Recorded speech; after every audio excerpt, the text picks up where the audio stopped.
Now, I'm delighted to see Dana again, delighted this is possible, Dana, after our meeting in Northern Ireland. And the topic I'm addressing is, as she said, scientific reason and religious faith. Dana has told me to make sure I don't speak for longer than 2 hours. So, was it 3 hours? I forget which you said. I'm semi-serious, but not entirely, you'll be glad to know, because I'm a Welshman. And the Welsh are known for being very long-winded. It is said, actually, of a Welsh preacher that he dreamt that he'd fallen asleep while preaching and woke up to find that he had. So, think that one through. I will speak for about 45 to 50 minutes, and I look forward then to question time, not just question, challenge, discussion, etc.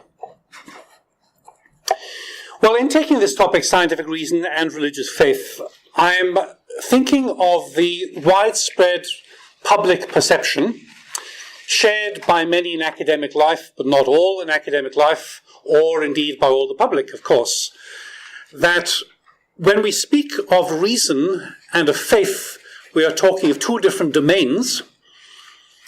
And when we talk of science and religion, we talk of two different domains. And science belongs to the domain of reason, whereas religion and faith go together.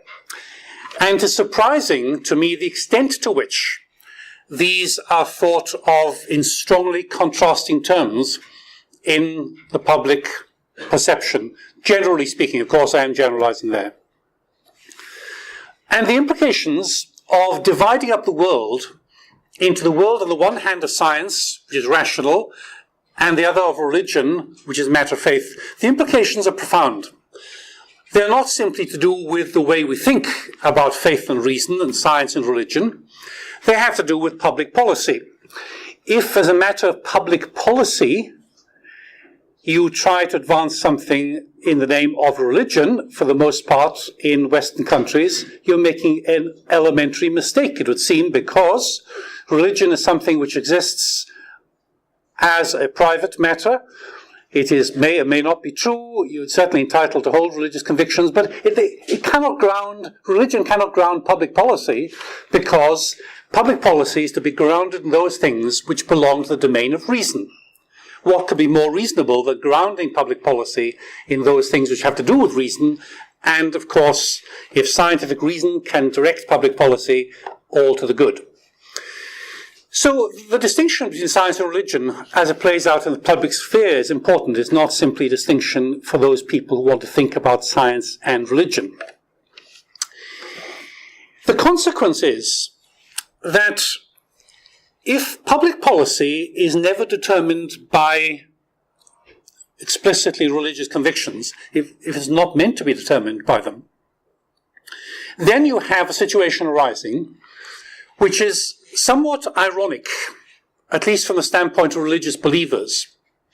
Maybe even from the standpoint of people who are not religious believers. What I mean is this. It is arguable that there could be a consensus on the fact that the question of whether or not God exists, using the word God there for a moment without defining, the question of whether or not God exists is as important as any question, indeed the most important question possible, a fundamental question. But if indeed religion is a private matter, a matter of faith, then the most important of all questions is something about which we are not entitled to claim certainty or knowledge with any justification. Those things which are most important, therefore, become matters of private opinion. That would seem to be the consequence of this kind of separation. That may be, of course, the fact of life. But I'm struck here by a remark made by Pascal in the 17th century. Scientist and religious figure as he was. The way Pascal puts it like this. He talks in terms of morality rather than religion, but the point and principle is the one I'm making. Knowledge of physical science, says Pascal, will not console me for ignorance of morality in time of affliction. But knowledge of morality will always console me for ignorance of physical science. Now, I simply repeat that without for a moment advocating it or defending it. I simply throw it out for consideration. Now, in thinking then about scientific reason and religious faith, let us define our terms. I want to treat scientific reason fairly loosely.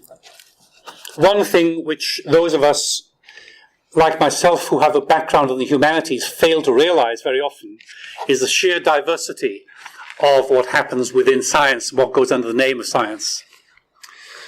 When you get a top mathematician, knowledgeable about biology, addressing biological issues, using concepts of information drawn from mathematics rather than biology, with biologists therefore saying this guy does not know what he's talking about, because it's the guy I'm thinking about in this case, then you realize that those of us with a humanities background are very often not going to understand some of the differences that obtain between scientists as they use different concepts in elaborating this, that, or the other.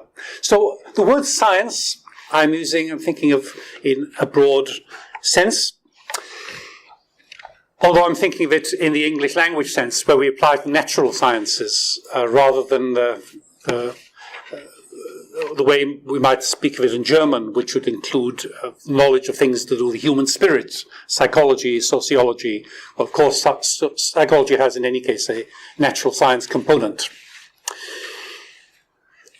By scientific reasoning, I simply mean this, that whatever is happening in philosophy of science, whatever the developments in science, it remains the case that for a great number of people, what you're basically doing as a scientist is observing, inferring, and producing something with an evidential base to it. In terms of much that goes on, you might say, well, that is a totally inadequate description of what happens in science. In terms of philosophy of science, the whole question of that model of science is very interesting. But nevertheless, many scientists, most scientists say, yes, we observe, we infer, we seek for evidence. Of course, there's theory building, and that's central to it all. But it's basically empirical. And what we are doing in scientific reasoning is we are trying to look at the world around us, and we are trying to use our reason via our senses to actually interpret and understand what's going on. That's what we mean by scientific reason. Don't try to complicate it beyond that point. What do we mean by religious faith? Well, my friends, I have no idea.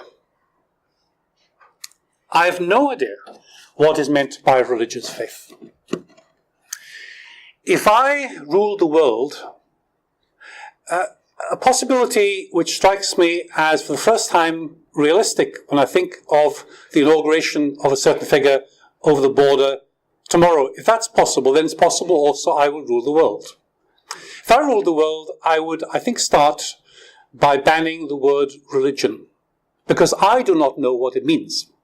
I do not know how to define it. So I'm not going to talk about religious faith. I'm going to talk about Christian faith.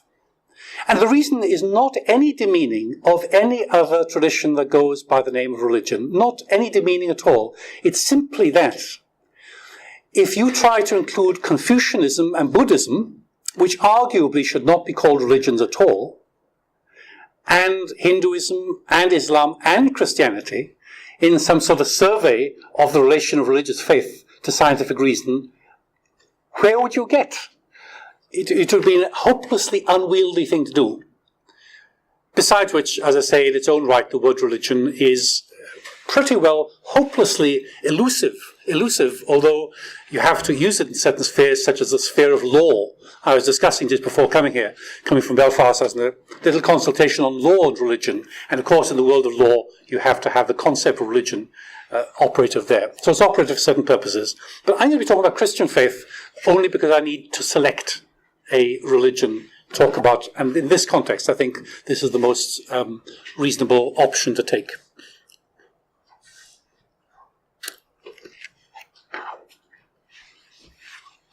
Okay.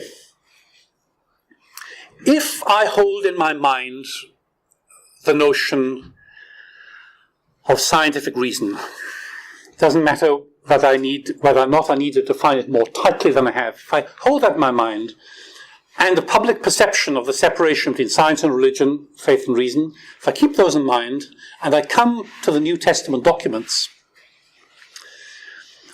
what kind of showing do those documents make? That is to say, what kind of basis seems to be there for religious faith? And I'm asking that question with an eye on this whole business of scientific reason. Now, if you take the Hebrew Bible or the Old Testament and ask yourself, on what basis did people believe what they believed there, as witnessed by the documents? You'd have to say that according to their own account of things, there are basically two sources. There is what is heard and what is seen. What is heard, the claim is made, at any rate, that people hear a word from God. But the claim that people hear a word from God seems pretty vacuous if there is no kind of other evidence for that, other than the evidence of what you think is the inward hearing, or maybe sometimes outward hearing. So there's also what you see. What you see with your eyes shows that God has really spoken. So did God speak? Yes, the Red Seas or the waters of the Red Sea parted. So we saw with our own eyes. A prophetic word which had no corresponding visual correlates would seem pretty vacuous, let's put it like that. And so in the same way, if you saw strange things happening, like waters parting, and there was no word from the Lord, you wouldn't know what to make of it. What does it mean for the waters to part suddenly? So the word explains the visual phenomenon.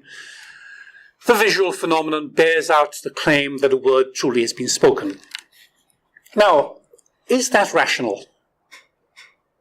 Is it a rational business to believe in the way that Old Testament believers believed? You'd have to say, in a way, it's impossible to address this from some sort of neutral perspective. How would you possibly decide that kind of thing? If you saw strange things happening, I'm talking now about the witness itself. I'm not saying the witness is true, although I have no difficulty with it. But let's just think about the witness itself. If you saw strange things happening, you'd say, well, yes, I'm entitled to believe that there may be a deity or something behind that. So it doesn't seem to be unreasonable, but how on earth would you assess that witness if you came at it from some supposedly detached standpoint of neutral scientific reason? What would you make of this? It would seem hard to adjudicate it in some sort of neutral way.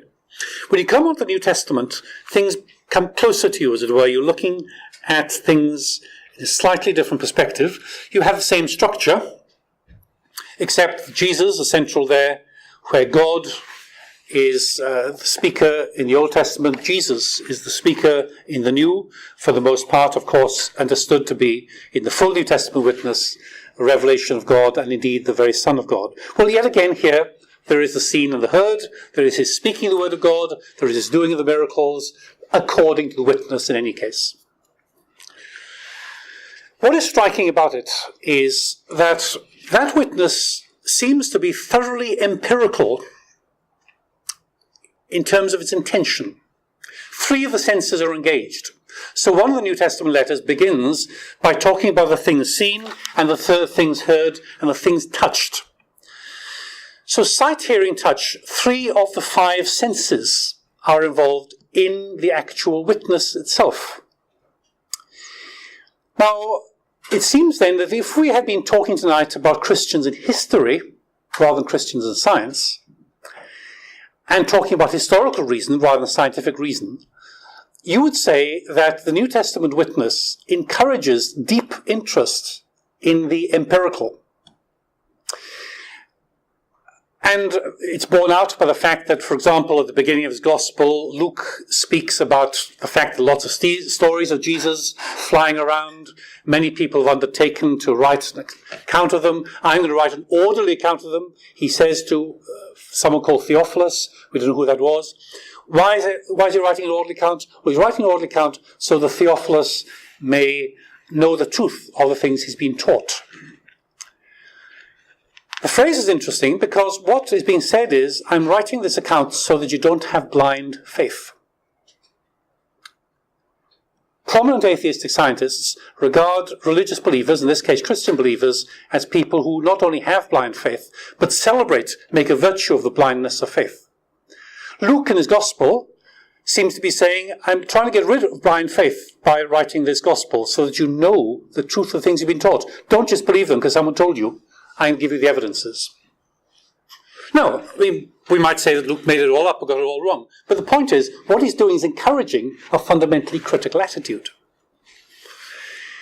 And that is the kind of attitude which anyone in science would want to see encouraged. It's in the area of history rather than natural science, but it is inculcating in religious believers a critical frame of mind. It's inviting people to be critical in their ways of thinking. And there are other examples I could give from the New Testament. Richard Dawkins, the most prominent of the atheist scientists in the UK, whether he's the most prominent in Canada, I don't know, but certainly amongst the prominent. And some of you have probably laid money on how long I've been to the lecture before I actually mentioned the name of Richard Dawkins. Well, here it is, about 20 minutes. Dawkins says, look at the nonsense in one of the Gospels here. There's only one decent person amongst the disciples, that's Thomas, who doubts. Because Thomas, according to the report, was absent when Jesus showed himself alive to the disciples. And Jesus, according to the report, said to Thomas, blessed are those who believe without seeing. And Dawkins says, well, this is the trouble with religious faith. Any self-respecting scientist is not going to buy that stuff because Thomas was right. He said, I want evidence. And then he's told you've got to believe even if you didn't see. How terrible. But actually, Thomas was the irrationalist. Why? Well, because Thomas held a background belief in God, as the other disciples did. Thomas came to a group of disciples. He wasn't there present, according to the report. I'm simply asking about what the reports say, not whether they're true or not, but what kind of attitude they engender in us. Thomas turns up to the disciples, and the 10 of them say, we saw Jesus. So how does Thomas interpret that? Does he think it's mass illusion? Does he think they really want a bit of fun? Well, he presumably concludes they're not trying to make fun. Does he conclude, therefore, they're all deluded? But what he is actually saying is, I will not believe until I see. What he's actually saying is, therefore, my eyesight is more reliable than your eyesight. Is that rational? If you sat on a jury in a court of law and said, I'm not going to take any decisions about whether this person was guilty or not guilty until I was able to see it for myself, you'd say, well, that's not being rational. The rational thing to do is ask what kind of witnesses you have in front of you, what kind of crime is allegedly supposed to be committed. That's the way to be rational. So Thomas is not being rational at all. As a matter of fact, he's effectively saying, I don't trust your eyes, I'll only trust mine. And when Jesus says, blessed are those who believe without seeing, the contrast is not between faith and sight. The contrast is between faith and your sight. Because the whole gospel witness is based on people's sight. But that was only possible for people in that generation. So in subsequent generations, obviously people weren't going to be able to see. And if faith is important for people in subsequent generations, obviously it can't be dependent on what people in subsequent generations see. Only one generation or two are going to be able to see anything. So my point is that the gospel records, as a matter of fact, taken as they stand, if someone read them naively, without any commitment to their truth or otherwise, encourage a critical frame of mind, particularly interested in the empirical, in the basis of the senses.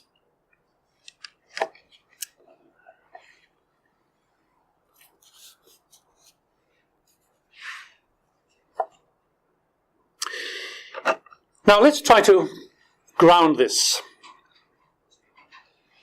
more specifically after that general approach.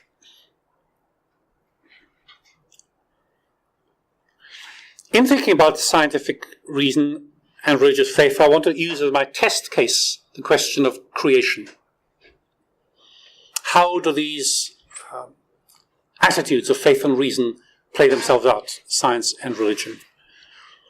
It is worth, though, saying this before beginning, that you don't have to be religious at all to be suspicious of the great deal of talk about reason that goes on.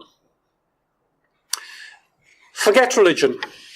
There are plenty of people taken up by what is loosely referred to as postmodern philosophy, plenty who argue that there is no such thing as normative, neutral reason anyway.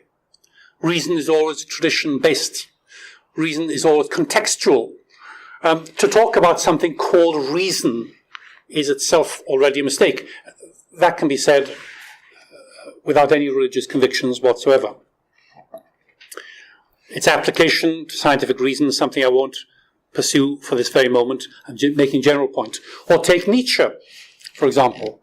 As Dana said, he's a figure I've taken a particular interest in. Nietzsche, fiercely atheistic, very, very interested in science, wanted to study science in Vienna for a number of years and couldn't. His life was cut short. Nietzsche, fiercely atheistic, said, "Don't kid yourselves. You are not in your lives driven by reason. Reason is an instrument for something else. Every person's philosophy is driven by the moral or immoral intentions that they have. Morality drives reason. In fact, the human being is set up as an organism as will to power. Where Darwin talks about the organism as essentially self-preserving, that's what the biological organism does. Nietzsche said, no, the organism is not self-preserving, it seeks to maximize its own power. And reason is simply an instrument that people use. Now, therefore, you have examples there of people who are, or of movement, postmodernity, call it a movement loosely, or Nietzsche, a person, who, without any kind of religious axe to grind, in Nietzsche's case, in fact, a negative one, are warning people to be very careful when they make certain imperialistic claims for reason. Or take the man known as the intellectual ruler of the 18th century, the father of empiricist philosophy, John Locke. Locke was actually a Christian believer, not necessarily an orthodox one at all, but Christianity was the religion to which he adhered.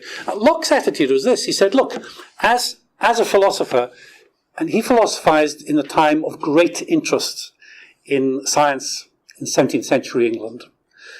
And he's responding to some of those trends. He said, as a philosopher, I should feel free to use reason for anything. Anything. No one's going to stop me from using my reason. It's just that when I do it, I can't get very far. Reason hits its own limits very quickly.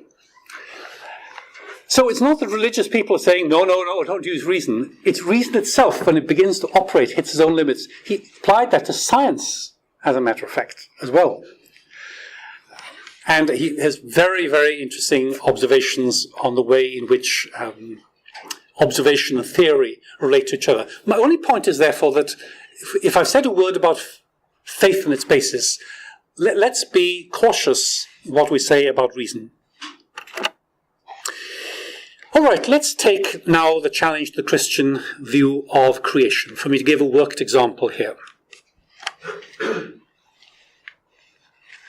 Widespread perception that the work of Charles Darwin has undermined Christian belief in creation for at least three reasons. Firstly, Darwin explodes the biblical interpretation of creation set out in Genesis chapter 1, and subsequently Genesis chapter 1 will be enough for us for now.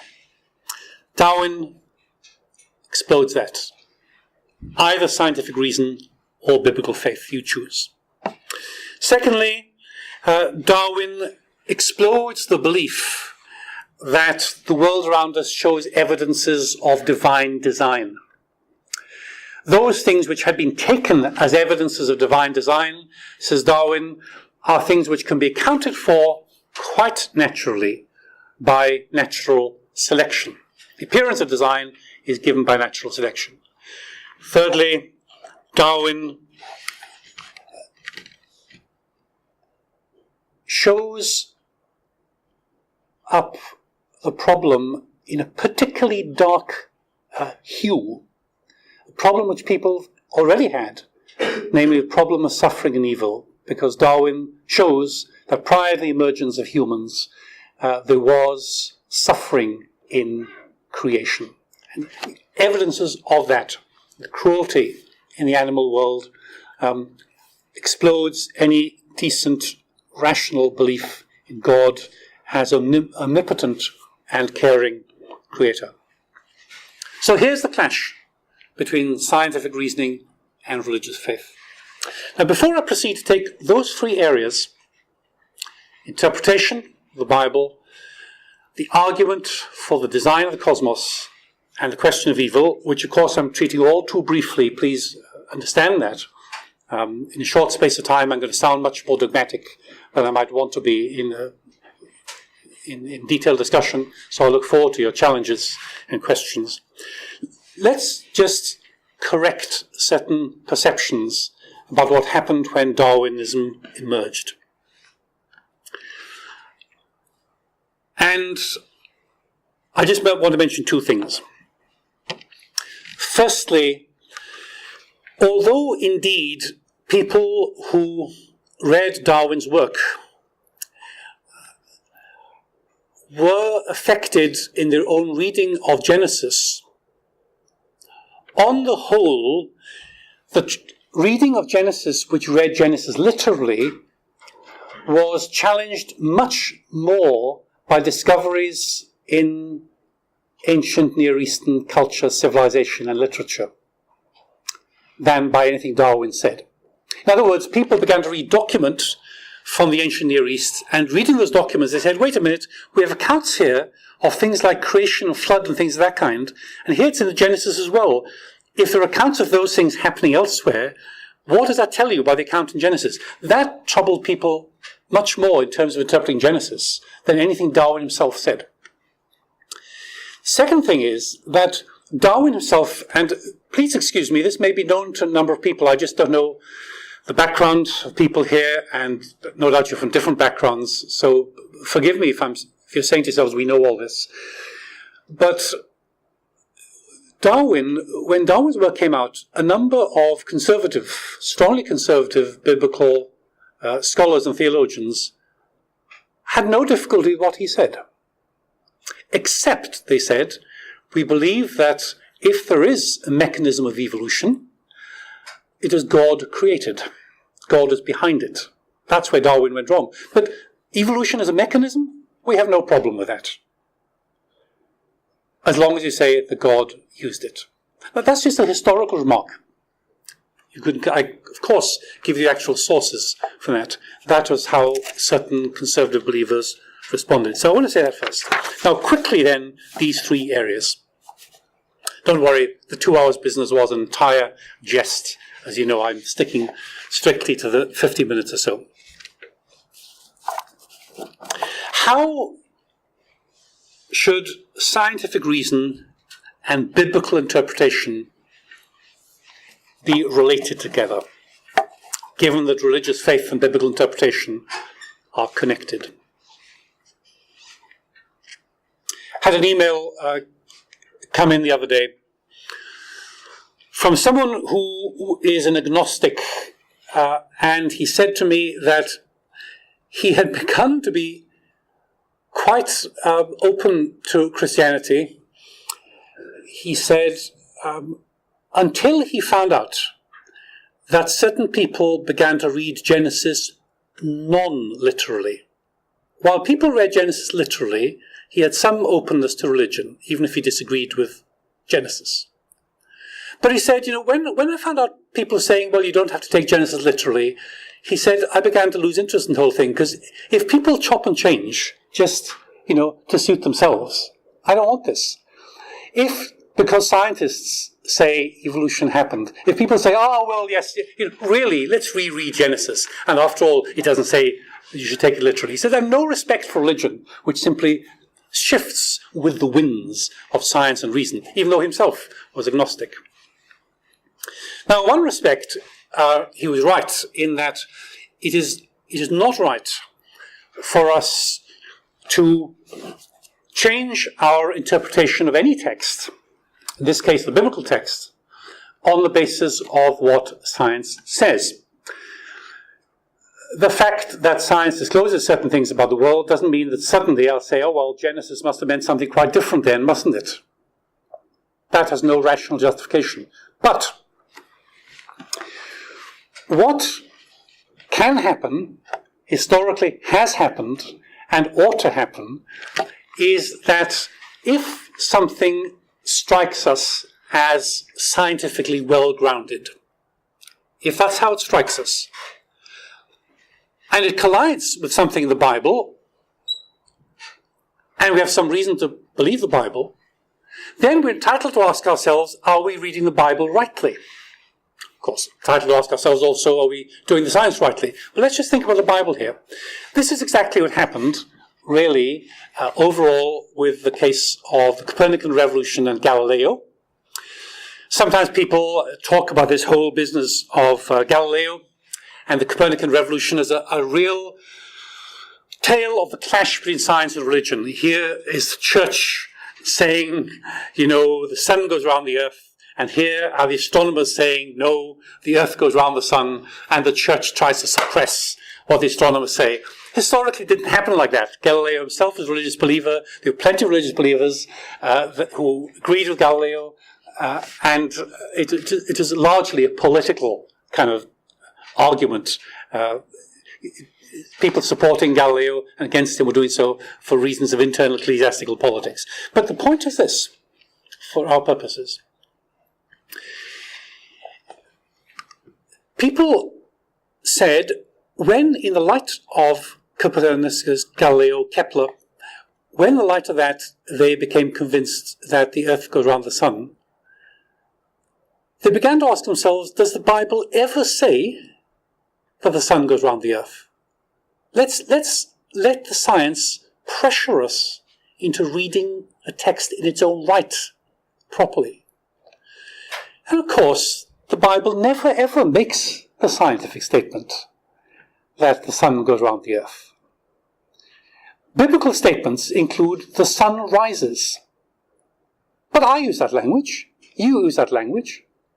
If I came to you tonight and said it was lovely to be in Canada, I saw a lovely sunrise in Waterloo this morning, you wouldn't turn on Dana and say, what are you doing getting that guy over here?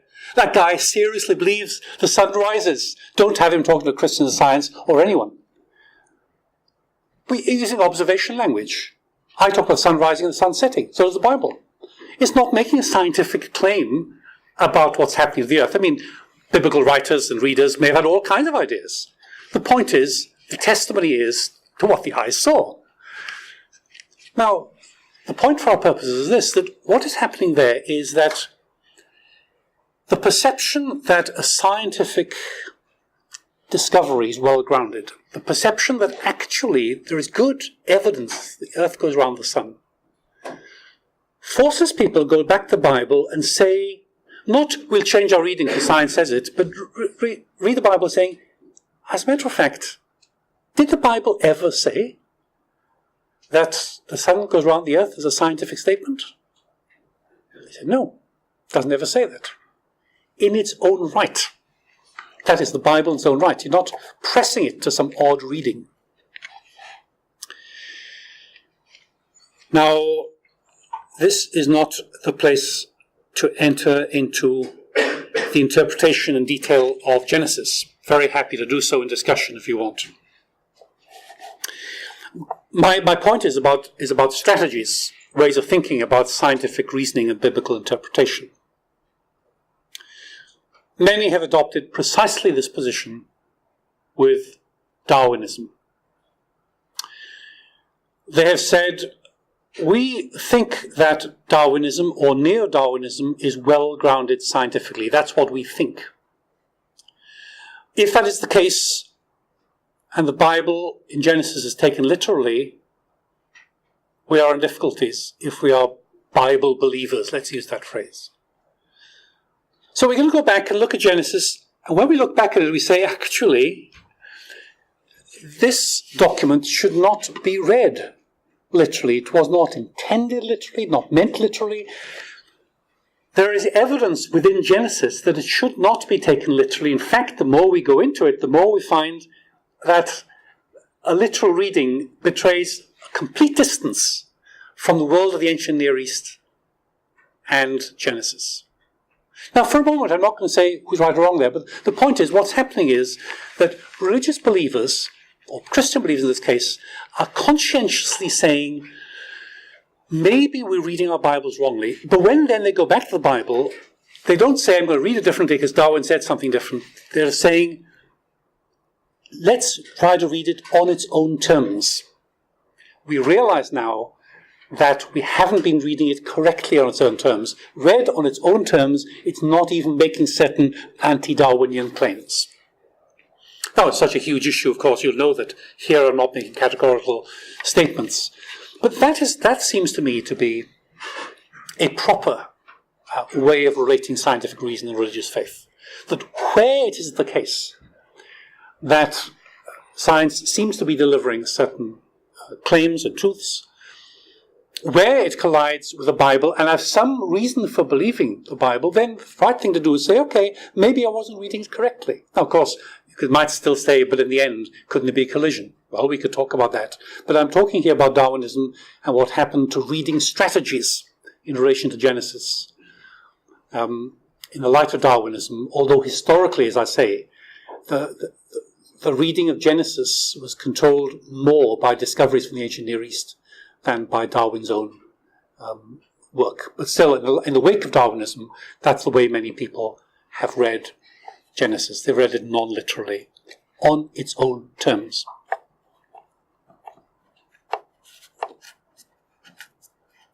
Secondly, Darwin's destruction of the argument from design. The inference from an observation. The observation is one of design in the cosmos or in the universe, and the inference is there must have been a designer. Darwin explodes that. Now, of course, in biology, amongst people of no religious interest whatsoever, Darwinism is challenged. Sometimes goes under the name of meta-Darwinism, as you may know. A position is held that, although indeed there is evolution, but nevertheless Darwinism and neo-Darwinism wrongly explains the mechanism and has to do with things like punctuated equilibrium, a different way of looking at natural selection. So within the biological community, I'm told, because I'm no expert, I have to take this from them, within the biological community, there is a minority, but apparently growing group of people who actually think that the Darwinist way of looking at things is wrong, but that's of not much comfort to religious believers as such. That's an internal debate, but I mentioned it. But there are two separate questions here. The first question is a question about explanation. What if natural selection explains certain features of the world? What if that is the mechanism of evolution? That, in principle, causes, in principle, broad principles, no problems for religious belief, because, and all of those of you, I guess, involved in Christian Science will take this for granted, we are looking at different levels of causality. Natural selection might, in principle, how would I know if in practice, but in principle, might be a causal mechanism which God himself set up. I mean, consider, it's very interesting, those words of Jesus, study the birds. Some of you will be familiar with that in Matthew's Gospel. Jesus says, observe or study the birds. It's a strong imperative, emblepsate in Greek. Observe them carefully. Study the birds. Your heavenly Father feeds them. Now, I can imagine Richard Dawkins standing next to Jesus, looking at the birds and saying, well, Jesus is a nice guy. And if you're paralyzed or dumb or deaf, well, maybe you would try him out as a healer in desperation. But he's very silly, because anyone looks at the birds, anyone looking at the birds will know that whatever else happens, God doesn't feed them. They feed themselves. They gather their twigs and worms and build their nests, and they look after themselves. Well, that's, of course, an unfair way maybe of representing what Dawkins would say, but Jesus knows that the birds feed themselves. When he says your heavenly Father feeds them, if you'd said to him, no, they don't, they feed themselves, Jesus would have said, well, let me tell you how God feeds them. He feeds them by creating them as the kind of beings that feed themselves. That's how he does it. And there's no problem. We don't in ordinary life think of that as a problem at all. In the same way as religious parents giving thanks for the birth of a child. Thanks God for the birth of a child. They don't mean there's no kind of human process involved. So that in principle, there's no reason why there are mechanisms within the universe which explain this, that, the other, whether natural selection is a good one or not. In principle, it's at the level of secondary causation. Primary and secondary causation go together.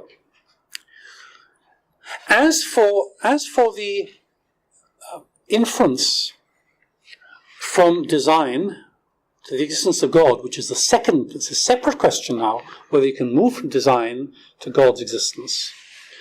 That is not essential to Christian faith at all. Maybe you can look at the world and find evidences of divine design. Maybe you can look at the world and say there's no real evidence of that there. I don't for a moment want to adjudicate that question. The point is that in neither case is religious faith dependent on your resolution. Religious faith doesn't arise as a kind of explanation of what you see in the natural world in terms of a strict deduction. Dawkins and others think of religion as a kind of primitive scientific explanation. It's an attempt to explain features of the world by reference to God, whereas science can do it much better. But religious belief doesn't function that way. It's not a kind of logical inference from a feature called design to the fact that there is a creator. I mean, that element may come into it somewhere, but the foundations of faith are not tied in with any argument from perceived design to presumed creator. Thirdly, and last of these, therefore, the Darwinian challenge in relation to evil and suffering. This is such a huge subject that I feel almost embarrassed at addressing it, but let me get over my embarrassment rather rapidly.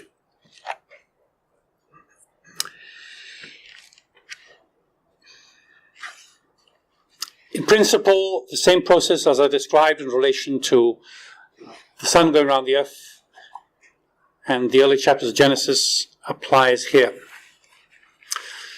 So, in the Darwinian outlook, suffering and death preceded human emergence. And someone says that definitely clashes with the Bible, which says that suffering and death is the result of human existence. So what do? Well, the first thing we do is, we're not just simply assuming happily Darwin's always going to be right, but we're saying, okay, this looks like a strong argument from Darwin scientifically. So let's look at the Bible and ask, is it saying that suffering and death came with humanity? And the answer is, it is not. Suffering, for example. The curse on the woman pronounced in Genesis chapter 3. Whether you read it literally, pictorially, or as a mixture, I don't care for the moment. The curse is, I will increase her pain in childbearing. The Hebrew word increase can't be translated any other way. Implication, there was pain in childbearing before the fall. Without sin, without falling, without disobedience, just talking about the biblical narrative now, there was pain in childbearing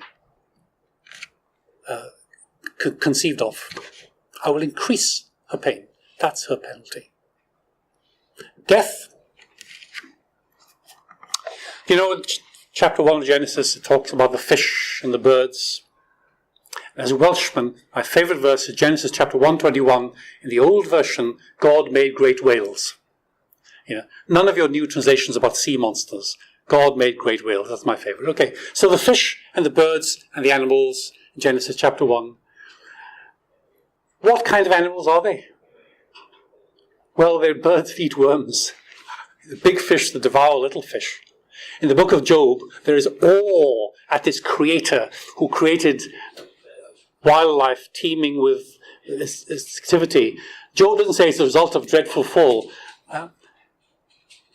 It's not immortal birds and immortal fish and immortal worms and immortal sheep that God created according to Genesis 1. It's meant to be a picture of animal life. So the claim is not made that biological death regarded as a biological phenomenon, enters the world of humanity. It's death as sentence. In the day you eat of that fruit, you shall die. Sentence. Just as you can be sentenced to death for capital punishment in certain countries. And if the judge says to someone, I sentenced you to death, they don't say, well, I was going to die anyway, wasn't I? Well, the point is now you're now dying under sentence. That's the point. Grim as it is. That's what Genesis is talking about. It's talking about the connection between the spiritual or biological component. So what one's doing is allowing the science to send one back to read carefully the text. And you begin to read it carefully. You begin to say, oh, is it saying what I thought it was saying? And I can give much more interesting examples than those, by the way, but I won't. In relation, however, more widely to evil, the thing to say in relation to scientific reasoning is that if you conclude from suffering, animal suffering prior to the fall, that religious faith is foolish, futile, and wrong, you are welcome to come to that conclusion. I wouldn't myself, but you're welcome to come to it. But just realize it's not a scientific conclusion, it's philosophical. You're making now a philosophical move in the claim from there was animal suffering before humanity to, therefore, it's unlikely God exists. The argument might be a good one. I don't think it is. The argument might be a good one, but it's not a scientific one. It's a philosophical one. And a lot of new atheists do not seem to understand the distinction, or at least to observe the distinction between a scientific and a philosophical argument. In relation to evil, by the way, Genesis itself advertises the fact that evil is a mystery. Again, take the story literally or pictorially as a mixture, I don't care which. The story is meant to puzzle you. The Lord God made all these creatures, and the subtlest, craftiest creature of all he had made was the serpent.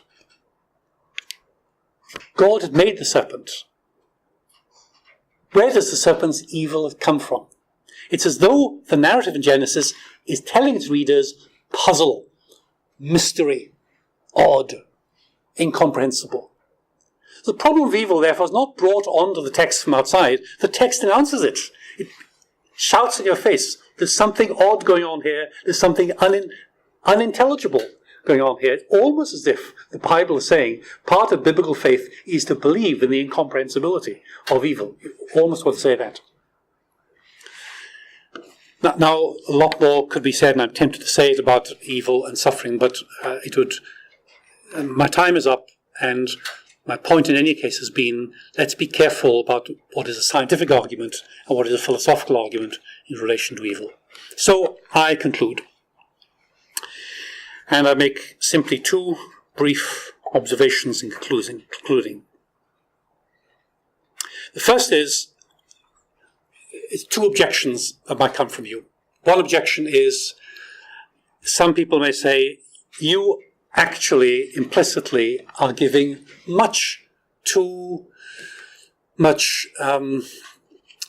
bestowing much too much credibility upon scientific theories. You're looking at theories and you seem to be treating whatever comes up, Galileo, Copernicus, Kepler, Darwin, anything in science, you seem to be treating as truth, which is naive. I'm not, as a matter of fact.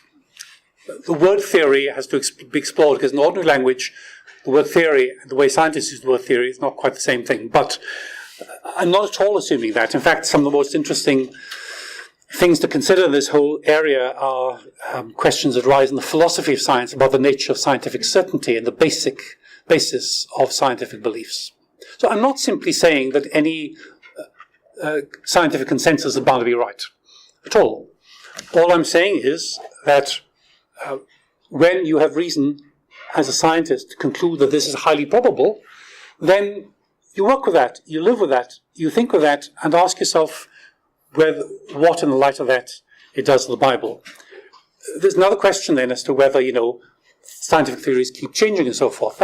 That's also a very important and valid question. So I'm not simply assuming everything science says, as it were, at all. I'm simply saying that there are areas where you might become convinced scientifically of certain things, and then it's fair enough to go back to the Bible and say, have I read this correctly? If, for some reason, you are confident about the Bible. Second thing I want to say is, someone might say that I've been defensive and negative. In this respect, what you should really be doing, certainly in a group like this, the Christians of Science, is saying, actually, if you're going to talk about science at all, with all the limits of scientific explanation, what science does is it actually promotes religious faith. It presses you towards it. Specifically because now someone was talking to me here from astrophysics. No, that's right, it was Andrew, isn't it? Astrophysics. I don't think there are any astrophysicists, I'm told now, Andrew, there are no astrophysicists who hold what were held some years ago, or some decades ago, which is that the universe had no beginning. I was told by a professor of astrophysics the other day, physicists now don't say that. They say the universe had a beginning in time. Now, there's actually a lot of interesting theorizing going on around time at the moment anyway. But the claim is that not the universe went on forever, eternally, had a beginning in time. But that, for many Christians, just points to the credibility of religion, or specifically theism, belief in God, which is shared by Jews, some Hindus, and Christians, and Muslims. Because if the universe had a beginning, if you're thinking in rather conventional, traditional, linear terms of time, if that's how you're thinking of time at all, if the universe had a beginning, it seems to be crazy to hold that, as Terry Pratchett once put it, in the beginning there was nothing, then it exploded. Nothing can't explode. If the universe had a beginning, many will say, it points to the fact that there must have been some non-cosmic existent to start it all off. It can't start on its own. I'm not saying it's good or a bad argument. All I'm saying is some would say, in Christians and science, that's the kind of line you should really be pushing in relation to religious faith and scientific reason. But I was taking a different kind of line because I was looking at the common cultural perception that scientific reasoning and religious faith go against each other. Well, thanks for your patience. Not easy to listen at this time of evening for a long time. And please come now with your various observations and questions, if you would.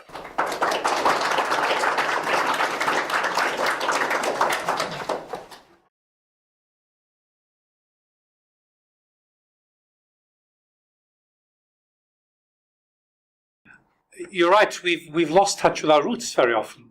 Certain literal ways of reading the Bible, when you look at the history of theological interpretation or biblical interpretation, turn out to be fairly recent.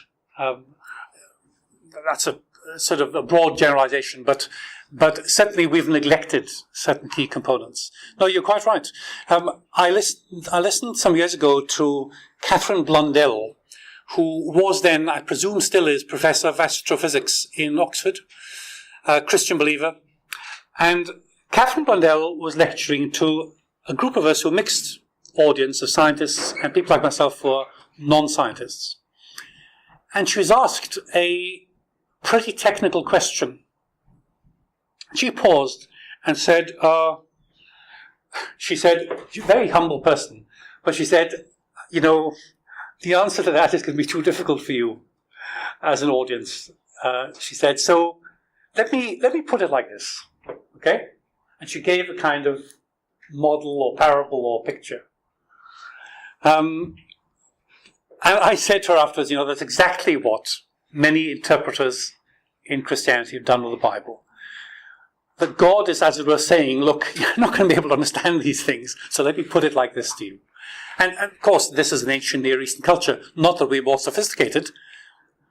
All of us need God, as it were, as Calvin puts it, babbling away to us like a nurse talking to a little child. Yes, you're right, the language and thought forms of the time are being used to convey a certain message. An atheist said to me once, he said, well, why, if God can tell us everything, why didn't God tell us in the Bible about electricity?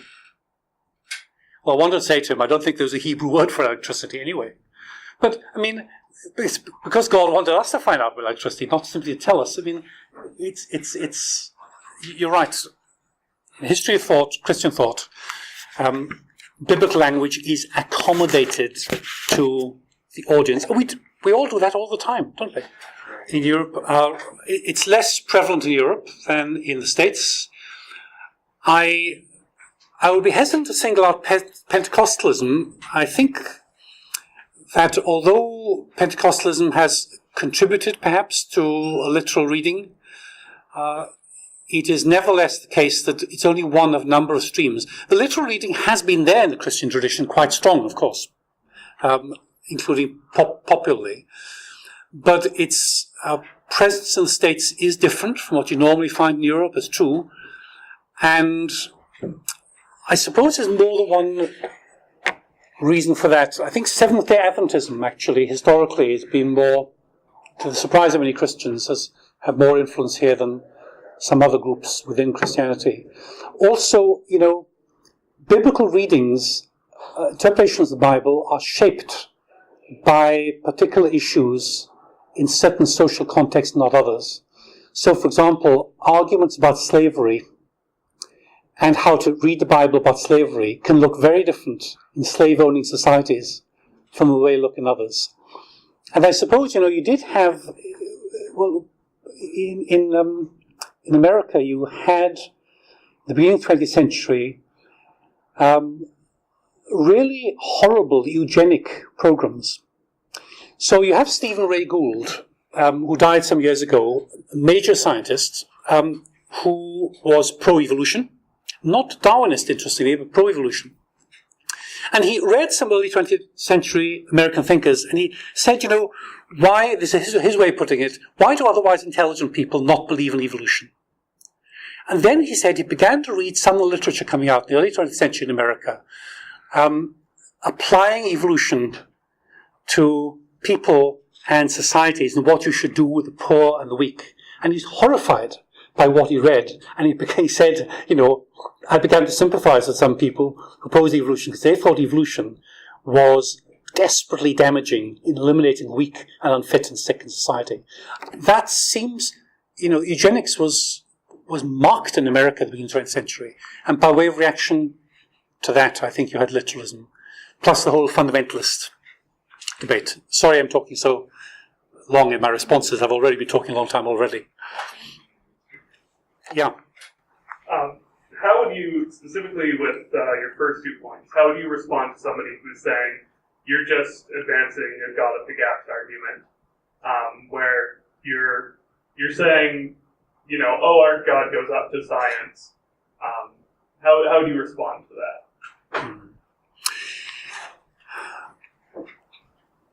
I don't believe in the God of the gaps argument. I'm tempted to turn the question back and ask you, what did I say that made you think I was vulnerable to that critique? What claim did I make? Well, if you're saying, we have natural selection, and you're saying God just instituted that, and that's where that comes from. No, I'm not saying that. So thanks very much for the question for me to clarify. No, I'm not saying that at all. The God of the gaps argument, what you're saying is that there are certain things which are scientifically inexplicable. Let's wheel in God to explain those things. The general problem with that argument is the things which are scientifically inexplicable one time become scientifically explicable later. And the gaps can get filled. Now, it may well be the case that there are scientifically inexplicable things. So there may be some mileage in saying, look, there's certain things science can't explain. But many people are very cautious about it because we don't know what science will be able to explain in the future. The Christian belief, in any case, is not based on any such thing. My example of natural selection was an example of principle. What I was saying was that I wasn't saying that God is a designer because of natural selection. All I was saying was you can look at natural selection and you can, in principle, accept it. I mean, I have no idea. I'm not a scientist, so I wouldn't know. You can, in principle, accept it, and it wouldn't threaten religious belief if you did. Because if you're a religious believer, you simply say that this is a mechanism God used. That was my point, that you cannot, from certain scientific explanations of causes within the world, you can't conclude that eliminates God, because what Christians believe and other theists believe is that God has set up the world in such a way that there are causal explanations within the world, like birds feeding themselves. I hope that's a fair response. Thanks.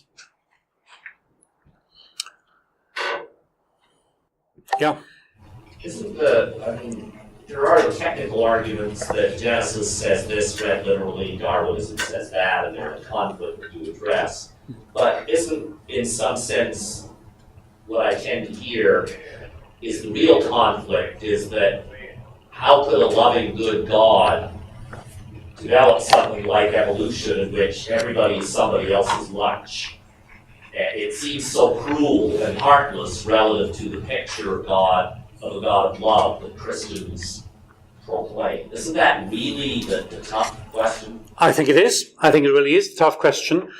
And the reason I didn't address it, so I'm grateful to you. If I'd had time, I would have. I'm grateful to you. The reason I didn't address it was partly because although in the form you raise it, you bring in scientific considerations of everybody being somebody else's lunch, the problem of evil and suffering there was there in any case long before Darwinism. In other words, it actually becomes a general religious and philosophical problem. Science maybe adds an edge to it, but even if you didn't believe that, you'd have a problem of how good and loving God can allow any kind of predation in animal life. But yes, you're saying specifically as a result of God's creating of the world. Yes, I think that... how can I respond to this briefly? A number of things to be said, I think. As I said, I do think there is a component here which defies full resolution.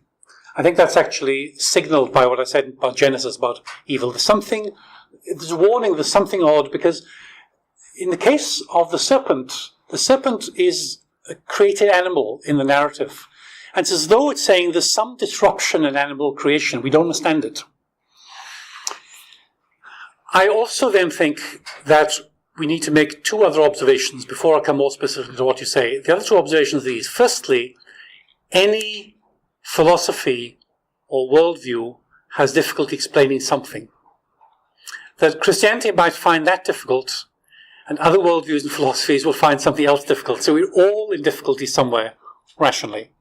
The other thing I'd remark is that what one would say in many other examples, nothing to do with religion, is that a weakness in a certain standpoint doesn't mean it's wrong. In fact, it might remain the best possible explanation. So it might have 5 different explanations of some state of affairs, all of them have some weakness, but this is the one with least weaknesses. So someone might say, the Christian explanation has weakness here, but the other weaknesses are even greater. Now, having said that, in terms of animal predation, I don't have a satisfactory answer personally, and I've not seen one at all. But I do know that if you take certain features of the natural world more widely, what appear to us to be evils aren't really so. Not talk about predation for a moment, but say volcanoes. Volcanoes are needed to fructify the earth. I gather bacteria is necessary for health. I mean, lots of things in the world actually are good, but they get bent in an evil direction. And there are many features of natural life which strike as evils, and scientists say, well, actually, what is evil about them is what happens as the consequence of them sometimes, but they're actually a part of an economy, an ordering, which has to be there. Everything has to have a shadow side. For something to be good and productive and life-giving, those conditions cannot be met, as far as we can tell scientifically, unless those very same things also have negatives. Now, that doesn't explain the animal predation as such, I think. It does, though, invite us to look at the whole question of the natural world in a wider and scientifically informed way. We do not know what would have happened in animal creation if humanity had not sinned. We actually don't know what the consequences would have been. We don't know why it is the world is set up quite like that, I think. But that is, as far as I'm concerned, a matter for ongoing research, as so many things are, rather than something we can simply wrap up easily. To conclude from that there is no good, loving God is a mistake, logically, because what we should conclude is that this is something we cannot explain. Our conviction about God may come from somewhere else, and any other way of looking at the world may have much more serious difficulties. Now, I regard the problem of evil as the greatest of all problems, so please forgive me. If I were in your position, I'd say, well, really, he's really not answered anything satisfactorily. I don't blame you for that response.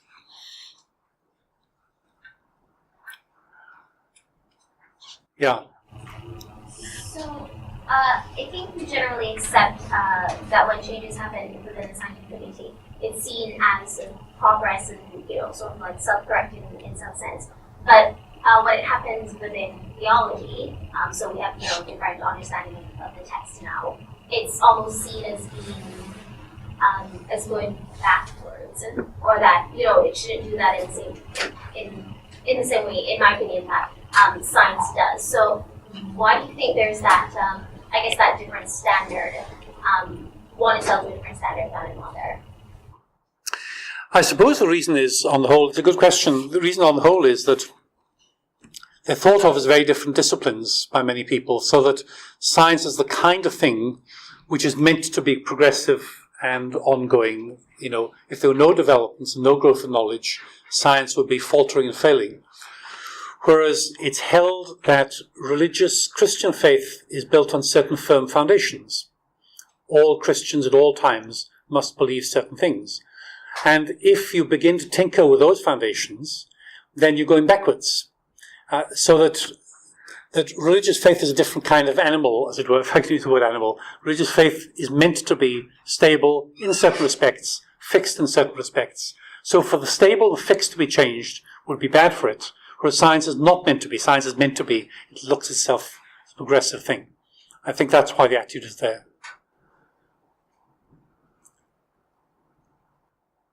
But here I think we just need to distinguish between a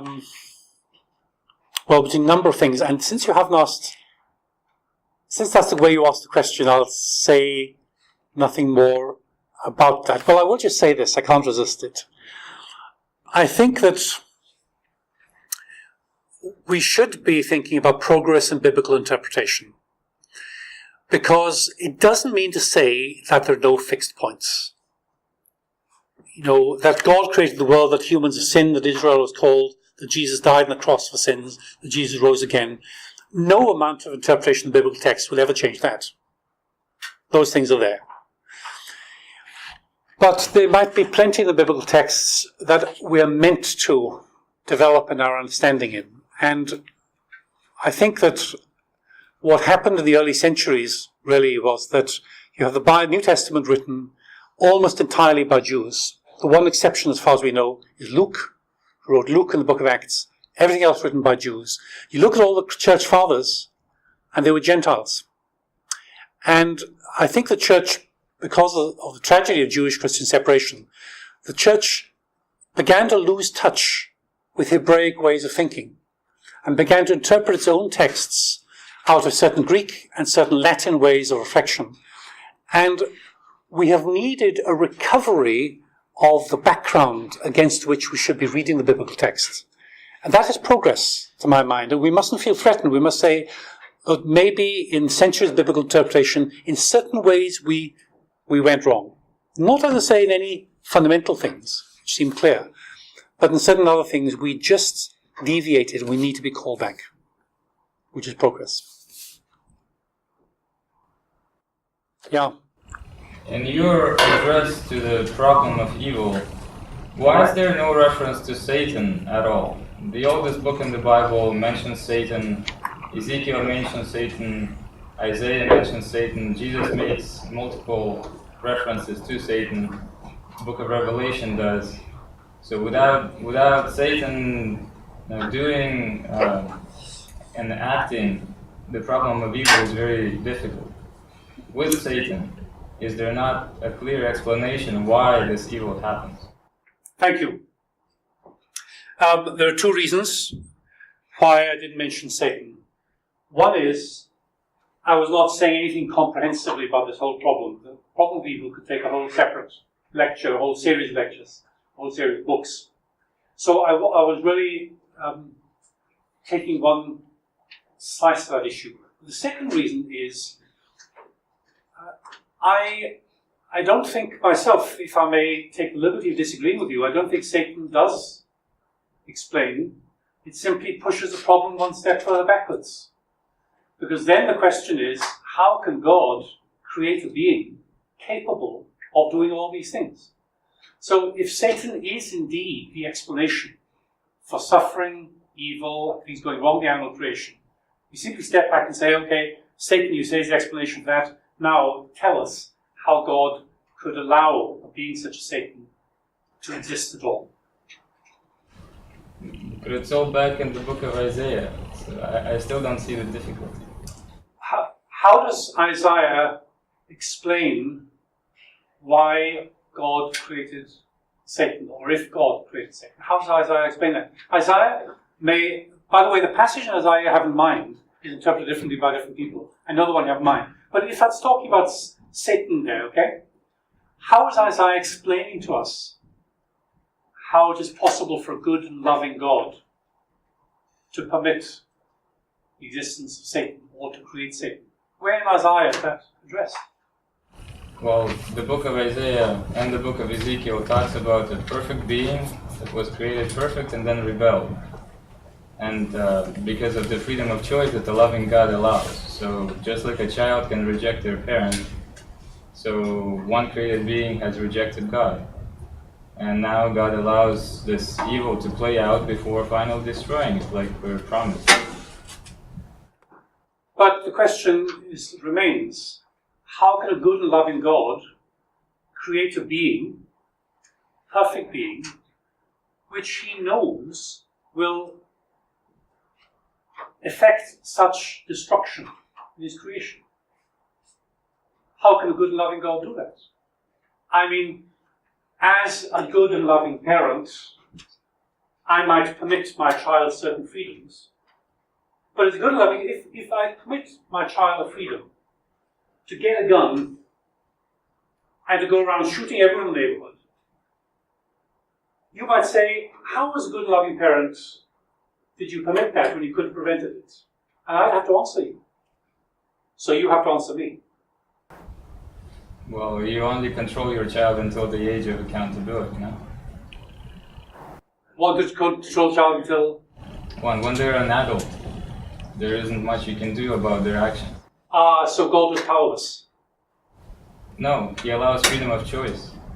Yes, but God created a being, right? He didn't have to create, right?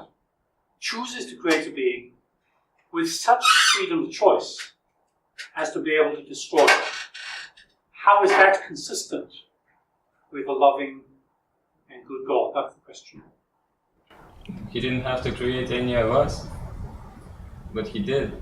And some of us will reject him and some of us don't. I think we're probably going in circles. I'm simply going to fire a question back at you all the time. The question under consideration is, what you said was that Satan can be pulled in as a principle of explanation for the evil and suffering.